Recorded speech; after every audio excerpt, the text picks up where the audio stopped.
오늘 새해 첫 주일입니다. 우리 송부영신에서 인사드린 분들도 계시지만 올해 처음 뵙는 분들도 계시니까요. 우리 옆에 계신 분들하고 인사하고 시작하겠습니다. 새해 복 많이 받으세요.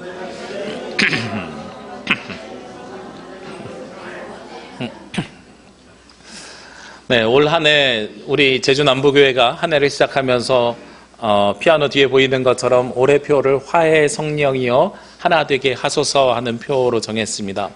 저희 교단이 가지고 있는 표고요.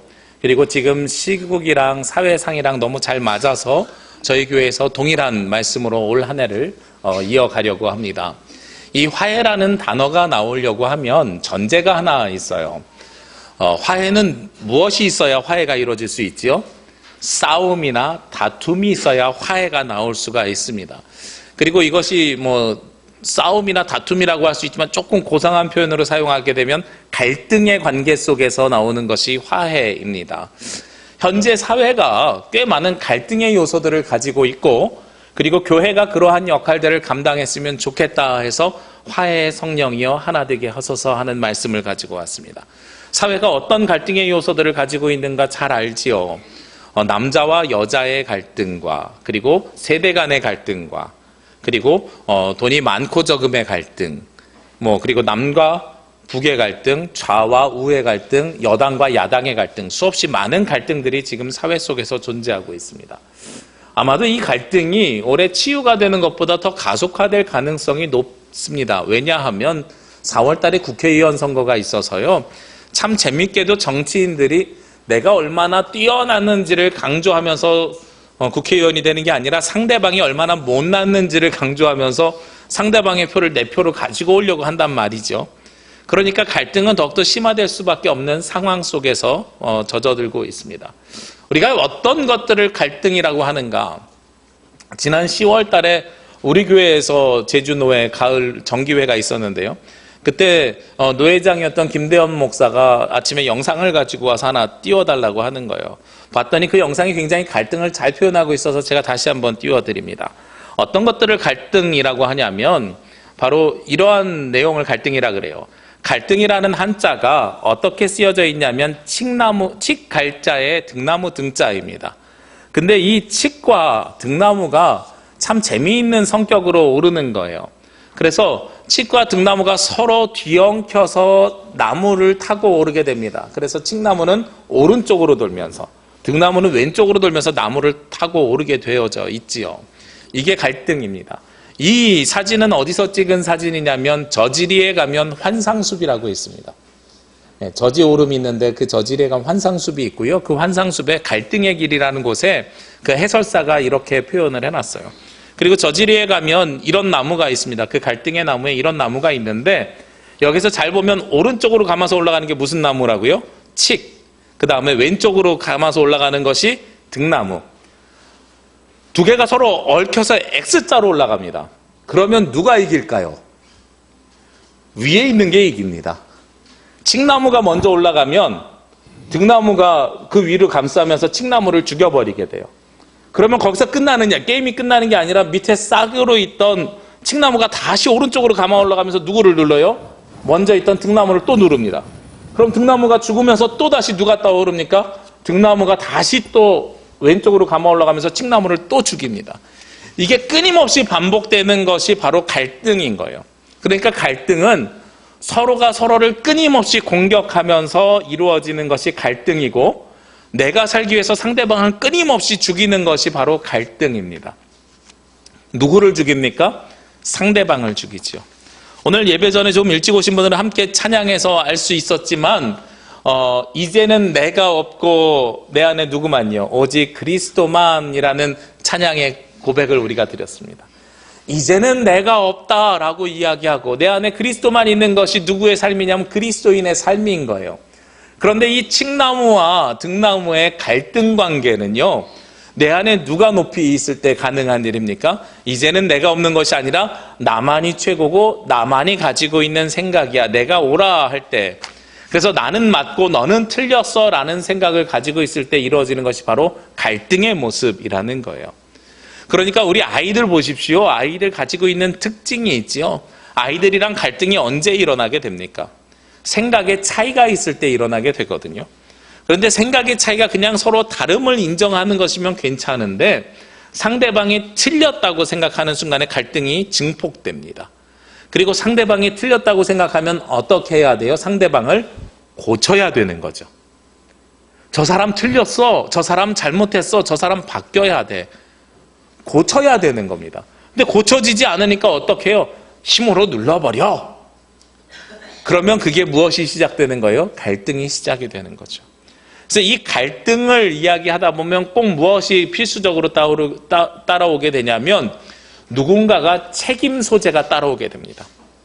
갈등은 내가 책임지지 않기 위해서 누군가에게 책임을 떠넘기는 일이 반드시 수반되게 되어져 있습니다.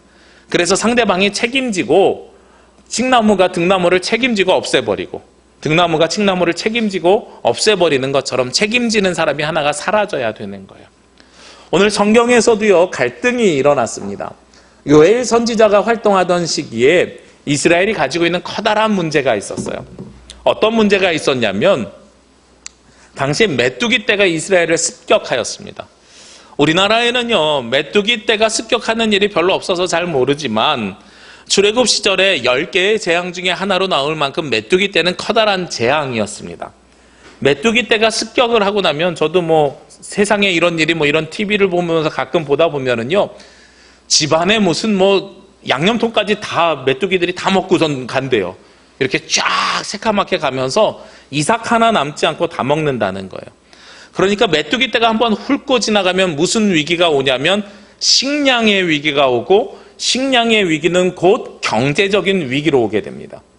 현재 우리나라의 상황과 비슷합니다. 자연재해, 메뚜기 떼가 자연재해인데요. 태풍이 한번 싹 휩쓸고 가면 무슨 일이 벌어지게 됩니까? 과일들이 막 떨어지지요. 과일들이 떨어져서 낙과가 생기면 이게 상품성이 없잖아요. 그러면 농민들이 먹고 사는 게 힘들어져요. 농민들이 먹고 사는 게 힘들어지니까 소비를 하지 않아요. 비료도 사지 않아요. 소비를 하지 않으니까 공장들이 이제 매출이 적어들어요. 공장의 매출이 적어드니까 공장에서 월급을 덜 줘요. 그러면 월급 받는 사람들이 또 소비를 또 덜 해요. 이 악순환이 시작이 되는 거죠. 그러니까 어떤 문제가 생기게 되냐면 자연재해가 벌어졌는데 경제적인 어려움이 생겼고 이 경제적인 어려움에 대해서 누군가를 사람들이 탓하기 시작합니다. 오늘 말씀이 2장에서 시작이 되지만 사실 요엘서 1장에 보면 요엘 선지자가 네 부류의 사람들에게 먼저 선언을 하고 말씀이 시작이 됩니다. 1장 2절에 보면은요, 누구에게 이야기하냐면 먼저는 늙은 자들아 너희는 이것을 들을지어다 하면서 말씀을 듣는 청자를 늙은 사람들이라고 표현하고 시작을 해요. 여기서 늙은이들아 라고 이야기하는 것은 요즘 이야기하는 노인들아 라고 표현하는 것은 아닙니다. 당시 이스라엘의 사회 문화적인 환경을 보면 누구에게 이야기하는 거냐면 사회의 어른들, 원로들에게 한다고 말씀을 드릴 수가 있어요. 이스라엘에서는 누가 지도층이었냐면 당시에 노예가 아닌 자유인들 중에서 연배가 많을수록 지도층에 속하였습니다. 그러니까 사회 지도자들아 하고 외치는 거예요. 첫 번째 메시지가 사회 지도자들에게 갔으면 그들에게 책임을 다 묻는 것이냐? 아닙니다. 그 뒤에 있는 오늘 말씀에 보면 5절에 취하는 자들아 너희는 깨어 울지어다 하고 말씀하고 있습니다.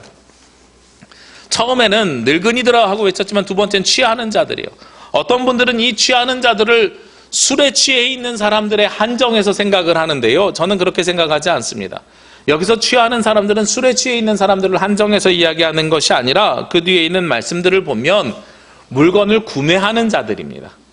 소비자들에게 이야기하는 거예요. 그러니까 경제활동을 하는 사람들아 하고 외치는 겁니다.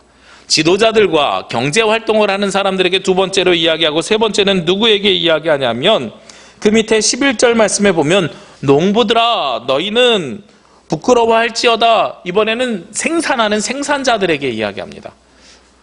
사회적으로 지도자들뿐만 아니라 물건을 구매하는 사람들만 문제가 있는 줄 알았더니 누구에게도 문제가 있어요? 생산하는 사람들에게도 문제가 있다는 거예요. 그리고 맨 마지막으로는 누구에게 이야기하냐면 13절 말씀에 제사장들아 하고 이야기를 합니다. 요즘으로 이야기하면 성직자들아 하고 이야기하는 것과 똑같은 거죠. 그러니까 오늘 이 요엘서의 문제를 누구 때문이라고 이야기하냐면 너 때문이야 라고 이야기하는 것이 아니라 우리 모두 때문이야 라고 이야기하는 거예요. 사회 지도자들, 물건을 구매하는 사람들, 물건을 생산하는 사람들, 그리고 거기에 덧붙여서 성직자들까지도 모두에게 문제가 있다 하고 말씀을 하고 있는 겁니다. 사회에 어려움이 생겼고 이 어려움에 대해서 모두에게 각각 다른 메시지를 선포하고 회개하라는 하나의 귀결된 말씀을 합니다. 그러면서 그들에게 무엇을 허락하여 주시냐면 하나님의 때가 되면 하나님께서 무엇을 부어주신다고 하냐면 내 영을 줄 것이다 하고 말씀하고 있어요. 오늘 본문 말씀에 돌아오면 2장 28절에 그 후에 라고 이야기합니다. 이 모든 사람들이 회개하고 메뚜기 떼가 물러간 다음에 회개하고 회복의 영으로 하나님 앞에 나오기로 결정을 하게 되면 그때에는 무엇을 주신다고 하냐면 내 영을 만민에게 부어주리니 하고 말씀하고 있어요.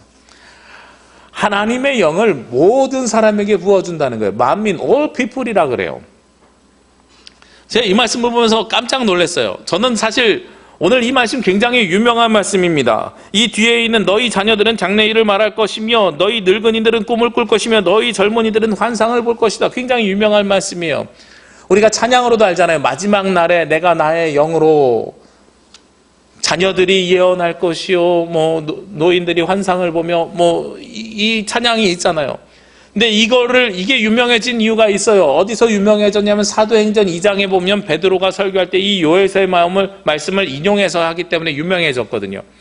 근데 구약 성경 원어를 제가 말씀을 준비하면서 오랜만에 꼼꼼히 말씀을 보는데요. 내 영을 누구에게 준다고 말씀하냐면 만민에게 준대요. 제가 이게 굉장히 놀랍다는 거예요.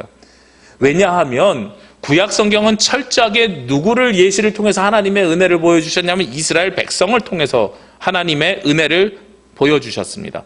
출애굽 사건을 통해서 하나님께서 이스라엘을 구원하여 주신 것처럼 우리를 모두 구원하여 주실 것이다라는 걸 예정하신 거예요. 그러니까 이스라엘을 표본으로 삼으셨고 그 이스라엘을 뭐라고 말씀하셨냐면 선민이라고 이야기해요. 구약 성경에서 철저하게 흐르고 있는 사상은 선민 사상, 선택된 민족이라는 사상입니다. 그런데 요엘 선지자를 통해서 무엇이 선포가 돼요? 만민에게 하나님의 영이 부어질 것이다. 이 만민에게 부어지는 때가 언제라고 이야기하냐면 예수 그리스도가 이 땅에 와서 예수님으로 인하여서 열방에게 복음이 선포되기 시작하면서 복음의 선포 사역이 선민 이스라엘로부터 누구로 바뀌게 돼요? 만민 모든 백성에게로 바뀌게 되는 거예요. 그런데 그 말씀이 이미 요엘 선지자를 통해서 선포되고 있습니다. 하나님의 영이요 누구에게요? 만민에게 부어줄 것이다. 여기서 이야기하는 하나님의 영은 어떤 영이겠습니까? 우리 표어의 주제 말씀이 요엘서가 제일 먼저 나오는데요. 그 다음에 다음 주에는 고린도후서의 말씀을, 그 다음 주에는 요한복음의 말씀을 저희가 함께 나눔을 통해 화해의 성령이여 하나 되게 하소서가 어떤 의미로, 그리고 우리가 올 한 해 어떤 의미로 살아가야 되는지를 나누려고 하는데, 여기에서 나의 영을 만민에게 부어줄 때 나의 영이 어떤 영이겠어요? 그러면 화해의 성령이겠죠. 하나님께서 부어주시는, 오늘 만민에게 부어주시고자 원하는 영은 화해의 성령입니다. 아마도 아까 제가 말씀드린 것처럼 1장에 4개의 부류 사람에게 말씀이 선포됐잖아요. 늙은이들에게 선포됐고요. 그 다음에 소비자들에게 선포됐고요. 생산자들에게 선포됐고요. 제사장들에게 선포됐습니다. 왜 여기에서 만민에게 부어줄 것인가라고 이야기하는 것은 이 사람들이 서로 사실은 짝을 지어서 서로 패거리 싸움을 하지 않았을까 하는 예측이 드는 거예요. 그러니까 말씀이 네 군데로 따로 펼쳐지겠지요. 누구 한 사람이 잘못해서 갈등의 상황이 일어난 게 아니야. 너희 모두가 잘못됐어. 그러니까 화해도 누가 해야 돼? 만민이 화해를 해야 돼. 누구 하나가 회개해서 이루어지는 것이 아니라 만민이 회개해야 돼. 내가 만민이 회개할 수 있는 영을 줄 거야 라고 말씀하는 겁니다. 그래서 만민이 회개할 수 있는 화해의 영이 오게 되면 어떤 일이 벌어지는가? 그 영이 임재하게 됐을 때 먼저 3가지 일이 벌어지는데요. 첫 번째가요, 너희 자녀들이 장래일을 말할 것이고 너희 늙은이가 꿈을 꿀 것이고 너희 젊은이들은 이상을 볼 거래요. 여기서 자녀들을 이야기하면서요, 아들과 딸을 한꺼번에 표현합니다. 영어 성경에도요, son and daughters라고 되어 있어요. 원어에도 아들과 딸을 모두 이야기합니다. 구약의 관점에서요, 자녀를 동시에 표현하는 건 굉장히 은혜의 관점입니다. 가부장적인 사회예요. 예수님 당시에도 오병이어의 기적이 일어났을 때 제가 뭐라고 말씀드렸습니까? 몇 명이요? 예수님께서 만들어주신 보리떡 5개와 물고기 2마리를 가지고 몇 명이 먹었다고요? 5,000명이 먹었는데 그 앞에 5,000명 앞에 단서가 있다 그랬지요. 여자와 아이들을 제외하고 5,000명이나 먹었더라. 당시에 여자와 아이들은 사람의 수로 세지 않았습니다. 그렇게 차별이 심했던 사회 속에서요, 아들과 딸이 함께 오늘 표현이 되면서 무엇을 볼 것이라고요? 장래일을 볼 것이다. 영어로는 프로페트, 예언할 것이다 라는 표현을 쓰는 거예요.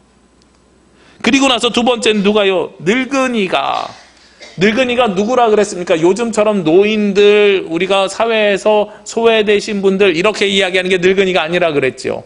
아까 시작할 때 뭐라고 말씀드렸습니까? 당시 자유인 중에서 가장 지위가 높은 사람들이 연세가 많은 분들이라 그랬어요. 그래서 높은 사람들이나, 그러면 청년들은 당시 지위가 상대적으로 어떻겠어요? 낮겠지요. 청년들도 모두 다 무엇을 볼 것이라고요? 이들이 모두 다 꿈과 이상을 볼 것이라고요. 장래일, 꿈과 이상, 영어 성경으로 보니까 프로페트, 드림, 비전 이렇게 이야기를 하는 겁니다. 모두 다 하나의 단어로 이야기할 수 있어요. 하나님의 예언을 말할 것이라는 거예요. 앞으로 벌어질 일들을 볼 것이라는 겁니다. 그런데 이 예언이라는 단어, 성경에서 예언이라는 단어가 나올 때 제가 두 가지 의미가 있다고 말씀을 드렸습니다. 첫 번째는요, 미래에 어떤 일이 벌어질 것인가 하는 계시의 의미의 예언이 먼저가 있습니다. 이 계시의 의미의 예언은 올해 내가 어떤 일이 있을까요? 토정비결 보러 가는 분들 계시잖아요. 올 한 해 사주팔자 보러 가시는 분들 여기는 안 계시지요? 네. 미아리 가니까 오시는 손님의 70%는 기독교인이라 그러던데, 네. 정확한 통계인지는 모르겠습니다만 제가 예전에 그런 통계를 본 적이 있어요. 약 65%에서 70%가 기독교인들 중에 점을 보러 간 적이 있다. 네. 그렇다고 그러더라고요. 새해가 되면 우리가 신년 운세를 보고 싶어서 올해 어떻게 나올까 보러 가잖아요. 그거 봐보면 뻔해요. 6월달에 7월달에 물가에 가면 안 되고요. 6월달 7월달에 물가에 많이 가잖아요. 거기 가서 익사사고 나잖아요. 그러니까 물가에 가면 안 된다 그러고요. 올해 어려운 일이 있는데 지혜롭게 슬기롭게 잘 이기면 큰 복이 온대요. 저도 할 수 있는 말이에요. 그 사람들이 하는 말이 다 똑같은 말이에요. 그런 것들을 우리가 예언이라고 이야기하는데, 오늘 성경에서 얘기하는 예언은 그런 신년 운수, 올해 무슨 일이 있을까 이런 이야기를 하는 게 아닙니다. 제가 영어를 굳이 이야기하는 이유가 있어요. 프로펫과 드림과 그 다음에 무엇이냐면 비전이라는 거예요. 이거는 우리가 어떠한 꿈을 꾸고 어떠한 방향으로 나아갈 것인가라는 것을 이야기하는 겁니다. 여기서 하나님께서 우리에게 보여주신 예언은 우리의 인간의 삶의 목적성과 방향성을 이야기하고 있는 거예요. 여러분들의 인간의 삶의 목적성과 방향성이 어디를 향합니까? 당장 지금 벌어질 일이 아니라 우리가 평생을 가지고 가야 되는 목적을 이야기하는 겁니다. 우리가 자녀들에게요, 너 꿈이 뭐냐? 선생님이요, 이렇게 대답하고 1시간 뒤에 너 왜 꿈대로 안 이루어졌어? 이렇게 얘기하는 사람 있어요? 없죠. 요즘 저희 둘째 아이가 그래가지고 제가 참 속상해요. 엊그제 둘째 아이가 와서 아빠 오뎅국 끓여주세요 그래요. 저희 집에서 제가 꼭 하는 요리가 있습니다. 보통 저희 아내가 요리를 하지만 떡볶이와 그 다음에 이제 라면이나 아니면 국수, 특히 이제 시원한 국수 많은 거 하고 오뎅국, 요 4가지는 제가 해요. 요 4개는 아이들이 엄마보다 아빠가 맛있어 이래가지고 요 4가지는 제가 요리를 해요. 오뎅국을 끓여달래요. 그래서 알았다고. 그래서 이제 다시 국물을 내야 되잖아요. 냉장고에 있는 거 꺼내서 다시 국물을 내서 물을 끓이기 시작했어요. 한 3분 있다 와서 아빠 다 끓었어? 이러는 거예요. 아니, 야, 이거 넣은 지 3분밖에 안 됐어. 조금 있다 와. 그랬더니 가서 형이랑 몇 마디 하더니 1분 있다 다시 와요. 다 끓었어? 한 5번째쯤 왔을 때요, 제가 너무 짜증이 나서 아빠가 오라 그럴 때 와. 그 전에 오지 마. 이렇게 이야기를 했어요. 사실 우리 앞에 벌어지는 일들이 요리를 하나 하더라도요, 지금 당장 이루어지는 일들이 없습니다. 그런데 하나님께서 주시는 예언, 그 예언이 우리 인생의 목적과 방향을 향해서 가는 드림과 비전이라고 한다면 이것은 평생을 가지고 우리의 방향성을 가지고 살아가야 되는 일이거든요. 하나님의 영이 우리 가운데 임하면, 즉 화의 성령이 우리에게 임하면 우리가 그 비전을 볼 수 있대요. 그 그 비전을 다른 말로 이야기를 하면 무엇이냐면 하나님의 뜻이 무엇인지를 아는 지식입니다. 제가 성경에서 나오는 예언의 두 번째를 여러분에게 뭐라고 말씀드렸어요? 하나님의 말씀 선포라 그랬죠. 첫 번째가 계시, 올해 무슨 일이 벌어질지 사주팔자와 같은 계시라면 이 계시가 없는 건 아닙니다. 성경에 곳곳에 나오기도 하고 요한계시록도 그런 계시들을 이야기하고 있습니다. 그런데 앞으로 벌어질 일에 대한 계시보다 성경에서 나오는 훨씬 더 많은 예언이란 단어는 언제 사용되냐면 하나님의 말씀이 선포되고, 그리고 그 말씀의 방향대로 우리가 살아가게 되면 하나님의 뜻이 우리 가운데 이루어지게 되거든요. 그러니까 여기에서 나오는 장래일과 그리고 이상과 그리고 하나님의 꿈은 무엇을 이야기하냐면 하나님의 뜻이 무엇인지를 아는 지식을 이야기하는 거예요. 즉 하나님의 말씀을 이야기하는 겁니다. 화해의 영이 임하게 되면 하나님의 말씀이요, 누구에게 이루어진다고요? 남녀를 구별하지 않고 자녀 모두에게 주시고요. 그 다음에 늙은이나 젊은이나 상관없이 지위, 고하를 막론하고 모두에게 만민에게 부어주시는 것이 하나님의 영이라는 거예요. 근데 거기에만 있습니까? 오늘 29절 말씀해 보니까 더욱더 혁신적인 말씀이 일어나게 돼요. 하나님의 영이 누구에게도 임재하게 됩니까? 29절 말씀해 보니까 그때 내가 또 내 영을 누구에게 줘요? 남종과 여종에게 부어줄 것이다. 당시의 종은 사람이 아닙니다. 물건이에요. 재산이고 자산입니다. 그런데 그 종들에게도 부어주신다는 거예요. 그들도 누구에게 속하게 됩니까? 오늘 성경에 근거하면 만민에게 포함되는 거죠. 모든 사람에게 들어가는 겁니다. 주의 영을 받을 수 있는 모든 사람이 되는 거예요. 그래서 교회는요, 누군가를 차별하면 안 되는 겁니다. 차별하지 않고 만민이 들어올 수 있는 교회 공동체여야 돼요.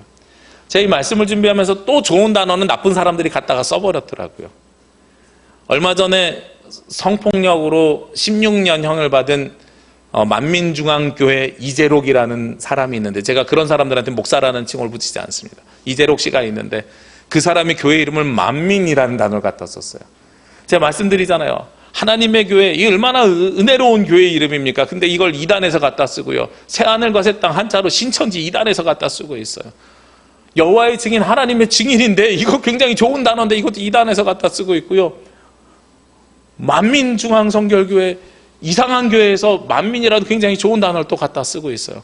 만민은 선민이 아니라 모든 사람에게 하나님의 영이 임재하고 차별하지 않고 누구에게나 화해의 성령이 임재한다고 말씀하는 것이 바로 이 만민에 대한 개념입니다. 우리 찬송가에 보면 어둠 밤 마음에 잠겨라는 찬송가가 있습니다. 우리 한신대학교 한국신학대학교 초대 총장이셨던 장군 김재준 목사님이 기록한 찬송인데요. 그 찬송에 보면 그런 가사가 있습니다. 이 열매 만민이 산다. 우리가 씨앗이 되어서 맺은 열매로 말미암아서 모든 백성이 살아날 수 있습니다 라는 고백이 그 안에 있는 거예요. 하나님의 영이, 화해의 영이 누구에게 선택돼서 가는 것이 아니라 이스라엘에게만 가는 것이 아니라 만민에게 부어질 것이고, 이 만민은 남성과 여성, 나이, 세대, 그리고 높이, 지위 혹은 주인과 종, 이런 관계들을 모두 깨부수고 모든 사람에게 동일하게 주어지는 은혜가 바로 이 화해의 성령이라는 거죠. 그럼 이 화해의 성령은 구체적으로 그러면 만민에게 가는데, 그럼 예수님을 믿는 사람, 믿지 않는 사람, 모든 사람에게 갈까? 아니에요. 이 만민에 속하는 사람을 다르게 오늘 성경에서 구별하고 있습니다.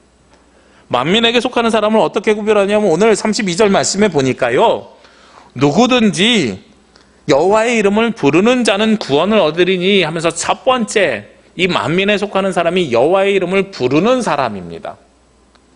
우리가 하나님을 믿어도요, 여호와의 이름을 부르지 않으면, 예수 그리스도의 이름을 고백하지 않으면 하나님이 알 수가 없어요. 물론 하나님은 우리의 마음까지 다 꿰뚫어 보시는 분이지만 우리의 입술로 고백해야 되는 겁니다. 남자가 여자를 만나면 고백을 해야죠. 고백을 하지 않으면 느낌으로 몰라? 이렇게 이야기하면 어떻게 확신을 가질 수 있겠어요? 제가 결혼을 준비하면서 그 친구들에게 결혼할 사람이 하고선 소개를 아내를 시켜줬을 때 친구들이 제일 먼저 물어보는 게 그거였어요. 프로포즈 어떻게 했어? 그때까지만 해도 제가 프로포즈를 안 했거든요. 그러니까 아내가 글쎄요 이렇게 대답을 하니까 너 아직도 프로포즈 안 했냐고. 프로포즈를 정식으로 해야지. 정식으로 프로포즈 하는 게 요즘 젊은 세대에 굉장히 중요한 거예요. 결혼하기로 다 날짜까지 잡고 상견례까지 다 끝났는데도 남자의 입으로 여성에게 너 나랑 결혼하자라는 말을 하는 게 굉장히 중요하다는 거예요. 마찬가지로 우리가 하나님을 마음으로 믿고 고백하더라도 하나님을 알아야 돼요. 그리고 하나님에게 내가 예수님을 믿고 고백합니다. 주의 이름을 내가 부르겠습니다 하는 고백이 우리 가운데 터져 나와야 되는 겁니다. 이것이 만민의 첫 번째 요소입니다. 말하지 않으면 알 수가 없어요. 말하지 않으면 알 수가 없어요. 만약에 우리가 식당을 한다고 가정해 보시자고요. 식당에 손님이 들어왔어요. 저에게 막 눈짓을 줘요. 그래서 손님에게 가서 손님 뭐 드시겠습니까? 그랬더니 내가 눈짓 줬는데 몰라요?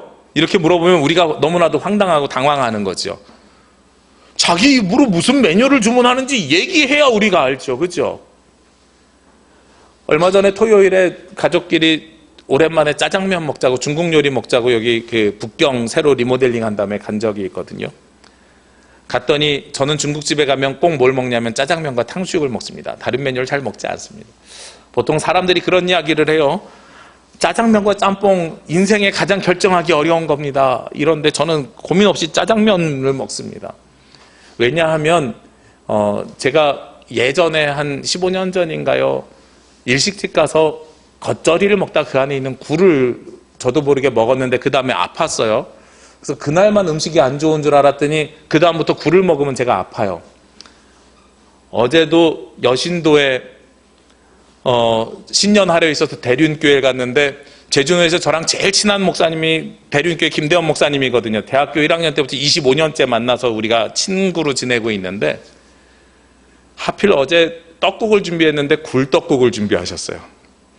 그래서 어제 모두가 다 맛있게 식사할 때 제가 옆에 앉아가지고 혼자서 밥을 굶었어요.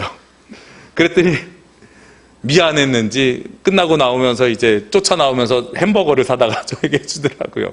그래서 저는 어제 햄버거를 먹었는데 제가 굴을 못 먹습니다. 먹으면 아파요. 병원 가서 심할 때는 링거 주사를 맞고 온 적까지 있어요. 그래서 어제도 아무 생각 없이 떡국을 이렇게 딱 들고 들어오는데 저희 아내가 쫓아오면서 당신 그거 먹으면 안 돼요. 먹으면 안 돼요. 그래가지고 안 먹었어요. 제가 짬뽕을 안 먹는 이유는 어느 날 짬뽕에 갔더니 굴짬뽕이 있는 거예요. 그래서 그 국물이 맛있는 거 아는데 선택의 여지가 없어요. 저는 그냥 짜장면을 먹어요. 근데 그걸 잘 아는 저희 아내가 중국집에 가자마자 제가 짜장면을 당연히 저는 시켜야 되는데 물어보지 않고 메뉴를 이미 다 시킨 거예요. 그래서 나는 짜장면 먹으면 안 돼. 그랬더니 애들이 다 못 먹으니까 남은 걸로 먹으라는 거예요. 그래서 그냥 시킨 거 다 시켰으니까 이걸로 우리 충분하다고, 내 식구 충분하다고. 그래서 나오는 메뉴를 봤더니 다 해물이 들어가 있어요. 해물이 들어가 있으니까 저는 어떻게 해요? 젓가락질로 면을 먹어야 되는 게 아니라 면을 다 들추고 있는 거예요. 이 안에 굴이 있는지 없는지 검사부터 해야 되거든요. 심한 경우에는 굴소스를 심하게 굴소스는 별 이상이 없는데 심하게 쓴 데에서 먹으면 그때도 소화가 안 되고 좀 몸이 불편해요. 그러니까 이게 생각보다 좀 까다롭죠, 제가. 등치 보면 하나도 없는 사람인데 생각보다 좀 까다롭습니다. 근데 그렇게 제가 불편한 게 있어서 당연히 저는 그걸 시키는데 물어보지 않고 자기 마음대로 메뉴를 시켜요. 메뉴를 시키면 제가 그날 먹을 수 있는 음식이 있어요, 없어요? 없지요. 그렇기 때문에 우리가 무엇이 중요하냐면 자기 입으로 친히 고백하는 게 중요합니다. 제가 어렸을 때는 굴을 먹어도 아무 문제가 일어나지 않았거든요. 근데 결혼하기 몇 년 전부터 벌어졌던 일이에요. 사람이 변했는지 바뀌었는지 어떻게 되는지 모르겠는데 어쨌든 내가 내 입으로 이야기하지 않으면 세상에서 알 수 없는 일들이 굉장히 많단 말이에요. 하나님도 마찬가지입니다. 우리가 입술로 고백하셔야 됩니다. 여러분들이 고백하셔야 돼요. 오늘부터 예배 시간에 딱 한 가지가 변했습니다. 성경 봉독을 하는데 보통은 우리 집사님들이 올라와서 말씀을 읽었는데 제가 오늘 교독을 했어요. 이제 몇 가지 이유가 있는데 가장 중요한 이유 중에 하나는 우리 저도 비슷하게 생각하고 있는데 지난 재직회 때 건의를 하셨어요. 성가대원들이 성경 봉독하시는 분들이 예고 없이 빠지게 되면 속된 말로 땜빵하러 올라오시는 거잖아요. 그리고 왔다 갔다 하시다 보니까 찬양하는 일에 전념할 수 없고 예배자로 섬길 수 없다. 저도 동일한 마음을 가지고 있었어요, 사실. 그래서 성가대원을 제외하고 다른 분들을 성경 봉독하려고 하다 보니까 저희 교회 집사님들이 한 달에 한 번씩은 성경 봉독 하셔야 되겠더라고요. 그래서 고민하다가 일단은 교독으로 하고 그리고 우리 집사님들 중에서 성경 봉독하시는 분들 제가 다음 주에 청소 사역이랑 같이 붙여놓을게요. 원하시는 할 수 있는 주간에 신청하십시오. 그러면 신청하시는 주간에 한해서 성경 봉독 위원들을 세우도록 하겠습니다. 왜냐하면 이 말씀에 예배에 들어오는 것도 어떤 게 중요하냐면 사실 참여하는 게 좋습니다. 여러분들이 예배를 보는 분들이 아니고요, 예배자들이 되셔야 되거든요. 그래서 우리가 찬송도 해야 되고요, 교독도 합니다. 그리고 성경도 우리가 사실은 종교개혁 이전에는 하나님의 말씀을 받으라고 해서 모두 일어나서 성경 말씀을 들었어요. 그때는 설교가 없었습니다. 근데 라틴어로 돼 있는 성경을 사제가 읽는 걸 듣기만 하니까 은혜가 안 돼요. 무슨 말인지 몰라서. 그래서 그 전통보다는 성경을 우리가 스스로 읽는 것이 중요하다고 종교개혁을 통해서 성경을 독일어로 번역해버린 거거든요. 그러니까 여러분들이 성경을 사실은 예배 시간에 읽는 게 예배에 참여하는 겁니다. 굉장히 중요한 예식 중에 하나예요. 그래서 교회에서 강제로 지정하지 않더라도 여러분들이 저는 내가 하나님의 이름을 부르는 것처럼 고백하는 심정으로 좀 나오셨으면 좋겠어요. 우리가 헌금 봉투도 매년 1월 달에 동일하게 반복되는데 꼭 이렇게 말씀하시는 분들이 있어요. 헌금 봉투가 1월 달이면 새롭게 바뀌거든요. 바뀔 때마다 작년에도 그랬고 재작년에도 그랬고 재재작년에도 그랬는데 이름을 안 써서 그냥 둬요. 그러면 자기 이름을 써서 주시면 이걸 제가 주일날 받아서 스티커로 바꿔드려요. 그런데 오셔가지고 꼭 말씀하시는 분들이 있어요. 다른 사람들은 다 스티커가 붙어있는데 왜 내 거는 이름을 안 써주세요? 라고 말씀을 하세요. 제가 그렇게 하는 이유가 있어요.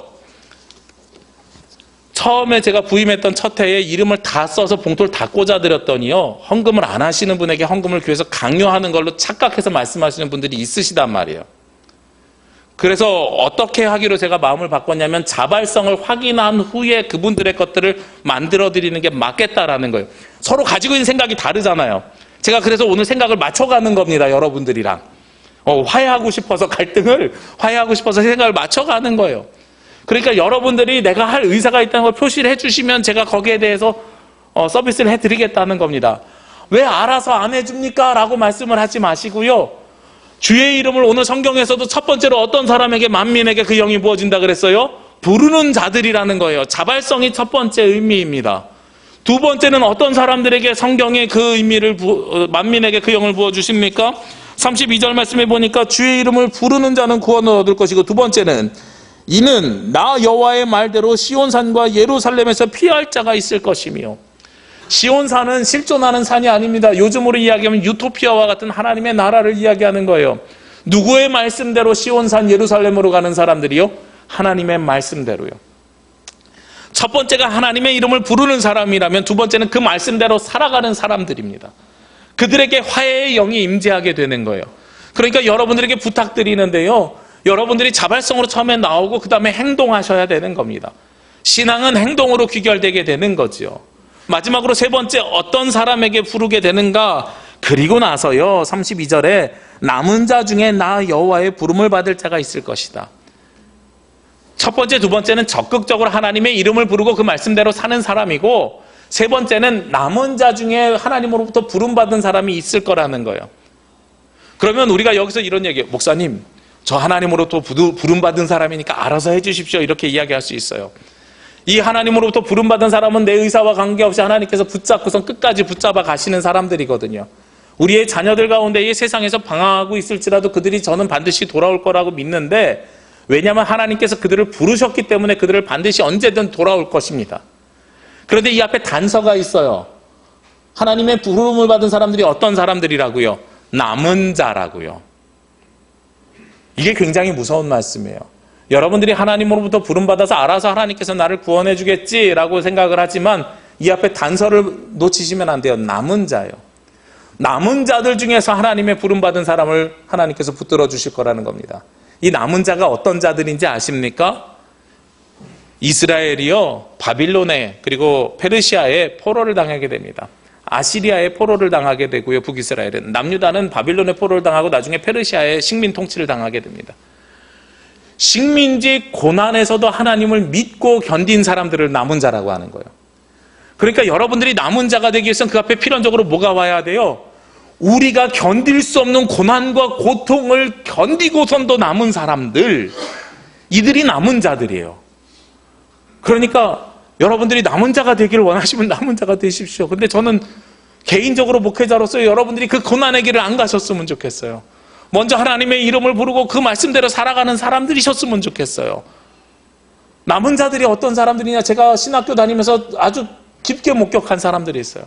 저희 신학교 입학할 때요, 제가 남은 자라고 생각하는 두 형님이 들어오셨어요. 저보다 8살 많은 형님 두 분이 신학교에 입학을 하셨습니다. 8살 많은데 동기예요. 그러니까 그 중에 한 분은 또 저 중고등학교 때 선생님이셨습니다. 그러니까 입학했을 때 시험 보러 갔을 때 선생님 여기 웬일이세요? 그랬더니 야, 쪽팔려, 형이라고 불러. 이래가지고서 네, 형 이렇게 하는데 전 지금도 그 형한테 형 식사하셨어요? 이렇게 물어봐요. 근데 저희 다른 동기들은 사석에서 만나면 형 밥 먹었어? 이렇게 이야기를 해요. 동기니까. 근데 그 형님들 뿐만 아니라 저희 후배들도 어떤 후배들이 있는가 봤더니 아들 친구랑 학교를 같이 입학하신 분이 계세요. 58년생이신데 50 다 되셔가지고 신학교를 입학을 하셨어요. 이분들이 묘한 공통점이 있어요. 어떤 공통점이 있냐면 하나님께서 부르셨어요. 그래서 신학교를 가야 되는데 본인들이 신학교를 안 가겠다고 도망 다니셨어요.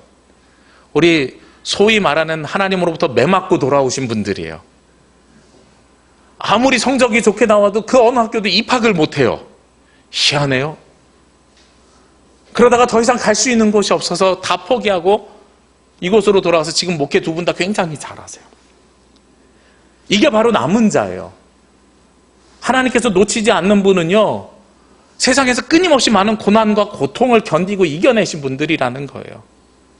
이런 사람들에게 하나님께서 무슨 영을 부어주신다고요? 화해의 영을 부어주시고 이들이 만민이라는 겁니다.